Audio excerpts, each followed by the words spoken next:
fragrance fans, whatever you may be, welcome back to my channel. This is Perfume Vegas. I'm Holly Golightly, and today we have a little something different from my perfume closet. You never know what you'll find in these depths, and today we are talking about 1957 from the Chanel Les Exclusifs line.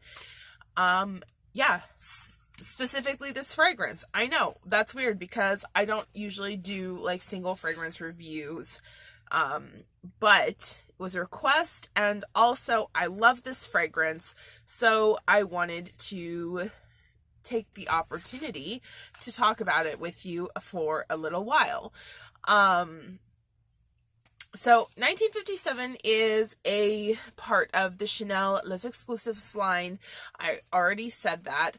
I do not know if there isn't a Parfum Extrait version of this fragrance. I have this adorable like little baby sample bottle. I think it's the cutest thing in the world. The reason that I have that little sample bottle, and I actually have one for Cœur de Russie as well, and I wanted to buy one of the Les Exclusifs line, and 1957 and Cœur de Russie were the two that I felt were the closest to my fragrance taste without being similar to something that I had already. Although since then I've definitely acquired new items that I think will take the place of Cœur de Russie in my collection. So I personally am definitely planning on picking up a full size of the little baby 1957. I like to talk about the way that it smells and the way it makes me feel and how I like to experience the fragrance. But in regards to the Chanel Les Exclusifs fragrances that are not as widely available as some other Chanel scents, I will give you a little bit of information, background information about 1957. It was designed to well, first of all, it came out in 2018. The nose behind this fragrance was Olivier Polge, and there was a certain ideal behind the fragrance that was combining the perfumery styles of France and also the love of Chanel that was becoming more and more popular in 1957 in the US. And then there's some other like things that have to do with Gabrielle Chanel and her life in regards to 1957. But that's kind of the idea behind the name. It was, I think she moved to New York maybe in 1957. I'm not 100% sure about that. But the press, like the kind of fantastical illusionary idea behind the scent is that it develops into a fascination of layers of pearls and silk gauzy strands, and each time you peel a layer back there's just another beautiful layer showing through it. Just a new beautiful layer comes through. I will go ahead and read from Fragrantica the specific kind of imagery that they propose for the fragrance. I'm blind as a bat, you'll have to forgive me. It says, the third Les Exclusifs de Chanel creation composed by perfumer-creator Olivier Polge in cooperation with the Chanel Laboratory of Fragrance Creation and Development. Why did I want to say laboratory? I don't know. 1957 illustrates the mystery of the deceptively simple Chanel style, a balance of creamy softness, enveloping comfort, and light perfused with discreet power. A fragrance one adopts like a clean skin scent that becomes unique and deeply personal on each wearer. For, quote, this is a quote, "For each fragrance in the Les Exclusifs de Chanel collection, we explored a path that we had never taken," unquote, explains Olivier Polch. "This time, I opted to work with musk, more specifically white musks. Their wholeness hides a great complexity. Enveloping, they emit a more or less pronounced light and vary in their soft and sensual effects. 1957 is a skin scent that, more than others, is revealed fully on the unique chemistry of each person's skin." I think that that's pretty clear and is probably the first point to note that 1957 is not beast mode. It's not going to hit you with huge sillage or like intense projection, but the longevity is beautiful. The longevity stays on your skin and it just, like I said, it just envelops you. So I'm going to give you the notes, then I'm going to put it on paper and tell you how I think about it. The notes for 1957 are white musk, bergamot, iris, neroli, cedarwood, honey, and powdery notes. So it is a little sweet. There are like aldehydic notes that you get at the top, although they're not necessarily like listed in the notes. The DNA of 1957 is quite similar to Chanel's traditional DNA with like Chanel number 5, 22, number 19, that same sort of I mean, I don't like to say like it's a granny scent because I don't feel like that is true at all, but it is that kind of vintagey aldehydic scent. So I'm going to go ahead and put some on Le Papier and just give it a chance to dry off. One thing I really, really love about 1957, and part of the reason that I decided to make this the first of the Les Exclusifs line that I added to my collection, even though there are others that are maybe more popular, is that exact same thing that was talking about in that quote, the way that it smells, like that everybody is going to get a different vibe. And on me, it's just a really sparkling, slightly fresh, but then soft, musky, really beautiful dry down. It never ever smells like kind of like stale or old. And white musk can sometimes be very headache inducing for me, but with 1957 it doesn't do that. It has sort of a greenness, a sweetness. It's all very gentle though, and super, super easy to wear. So yeah, on the paper, I'm just gonna make it easier for myself. On the paper, the very, like, I mean, you really do get the sense of aldehydic, like, fizzy, powdery iris. I would say that's probably the first thing that you notice on paper is, like, that iris, aldehydes, and then I would call it, I would say it was petitgrain if I were, you know, just guessing, but it must be the neroli. But it has a little bit more of a powderiness that I associate with petitgrain. It just is probably the combination of the iris and neroli.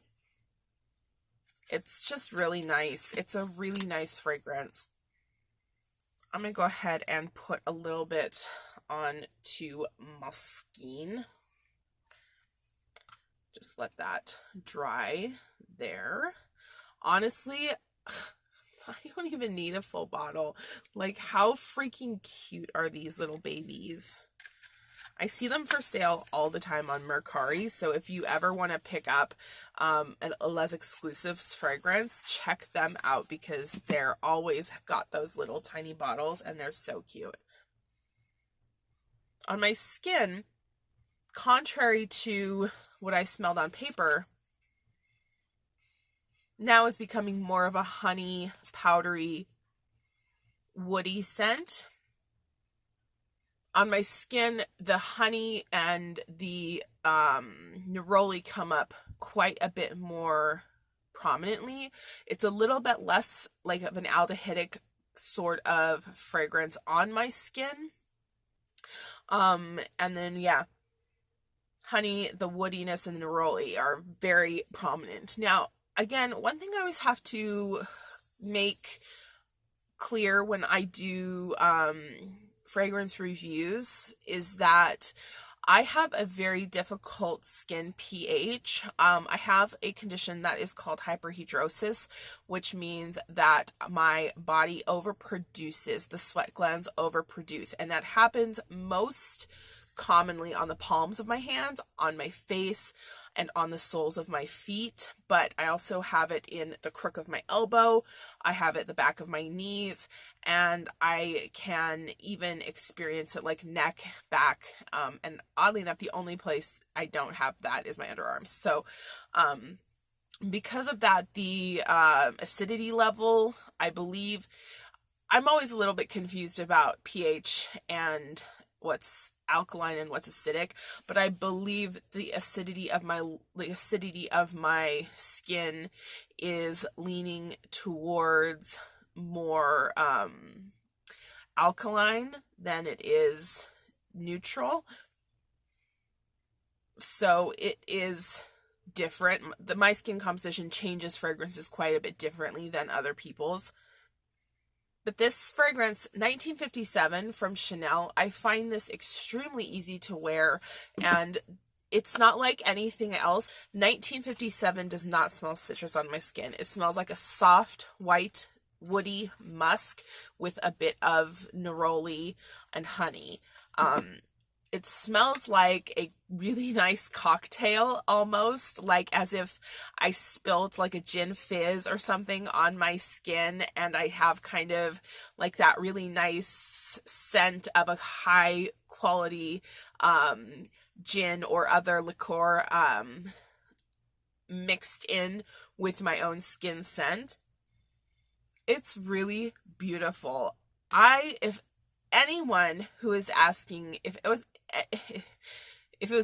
somebody was asking me, which fragrances do you recommend from those Exclusifs from Chanel? I've smelled them all except for the newest one, because it's not released here in the US. I have smelled them all. I've had samples of most of them.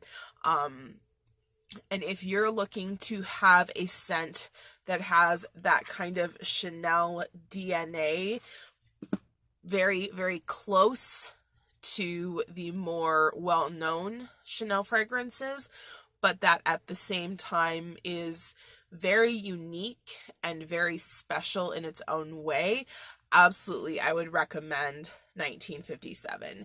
If you were looking for something that was closer to the traditional Chanel DNA, you would probably be better going off with it's 1932 and number 22.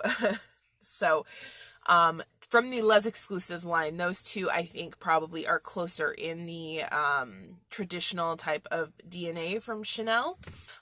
So it would really just depend on what your style was. I have tried 1932 and I did find it to be a little bit too heavy, and I do like oriental fragrances, but Chanel's DNA is a little bit difficult for me. I haven't tried number 22. Just in my personal preference, 1957 works the best. It smells beautiful on, and if you are looking for a really classic smelling fragrance that's not a freshie, not oriental, that really doesn't like have a mold you can stick it to, 1957 I think is a great one. So my opinion on Chanel's this Exclusifs 1957 is that if you are considering it, as long as you are familiar with the DNA of Chanel, even if it's a blind buy, I think that you will probably be okay. If you are not comfortable with the traditional DNA, Chanel DNA, like from Chanel number 5, probably you would want to, maybe stay away. I think that probably the closest comparison I would give to you would be like Chanel number 5 Low. Yeah, I mean, it's really a fragrance that's uncomparable within Chanel's catalog, but if you wanted to try to imagine something that you've already smelled, for me, it would probably be Chanel number 5 Low, but if you haven't smelled that either, you don't need to go out and try to smell that and then imagine that's what 1957 smells like, because it's not. But anyway, okay, I have been rambling on now for a while, so I hope that this helps. I would never say that anything that costs as much as the Les Exclusifs line from Chanel, it's upside down, are blind buy safe, just because to blind buy something even at a discount with that price it makes me uncomfortable. But I do think that it's probably one of the safer scents to pick up from Les Exclusifs line, if that makes sense. Am I making sense? Is any of this making sense? I feel like I've lost my train of thought a while ago. So just my final thoughts to wrap it up. 1957 is a beautiful, kind of sweet, soft, powdery, woody skin scent.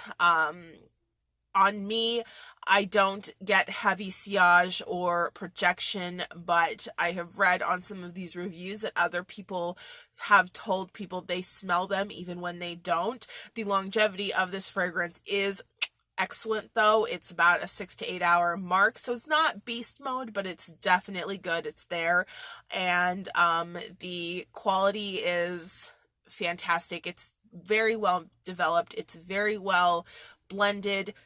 Each facet of the fragrance is very well nuanced, and you definitely get the perfumer's idea of removing each layer to discover something new. So as for my review, I call Chanel 1957 like 4.5, 5 stars out of 5. I don't really think that you could go wrong with purchasing this fragrance for yourself or for anyone else. So I hope that you enjoyed, and please leave me any critiques, like was there any information that I left out that you wanted to hear or anything like that. Just because for me, doing reviews is a little bit tricky, and so I want to make sure that I'm always bringing you guys the information that you really want to hear. So thank you so much for watching. I hope that you enjoyed, and I will see you on the next one. Bye!